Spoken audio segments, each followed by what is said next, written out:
शब्दों से सरहद पार जाने वाले शायर ने दुनिया को कहा अलविदा।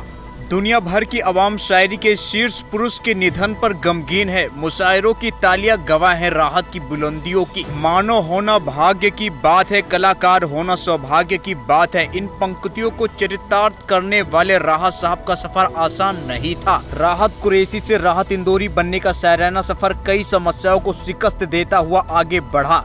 शुरुआत में राहत साहब ने खूब संघर्ष किया। कभी शायरी के बादशाह पेंटर हुआ करते थे। मालवा मिल क्षेत्र में साइन बोर्ड बनाया करते थे और कुछ कुछ लिखकर यार दोस्तों में सुनाया करते थे। पहली बार उन्होंने रानीपुर में मुशायरा किया था। यहाँ स्थित बजमे अदब लाइब्रेरी में अक्सर मुशायरे की महफिल सजा करते थे। फिर क्या था, राहत भी पहुँच जाते।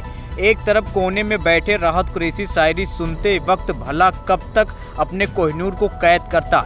एक दिन वहां मौजूद एक शायर की नज़र उन पर पड़ गई। इस शायर ने राहत कुरैशी को मंच पर बुलाया और कहा कि आज तुम्हें मुशायरा पढ़ना है।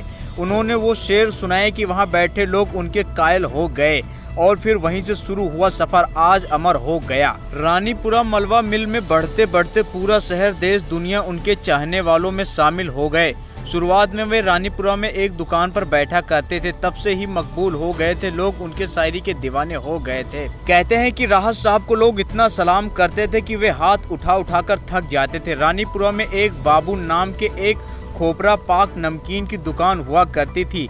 जब दुकान पर बाबू नहीं रहते तो राहत साहब ही किसी ग्राहक के आने पर भजिए पापड़ तोल कर दे दिया करते थे और संघर्ष के दिनों के कारण ही रानीपुरा से उनका गहरा ताल्लुक रहा। इंदौर से बाहर मुशायरा पढ़ने जाने पर रानीपुरा व इंदौर का जिक्र जरूर करते थे।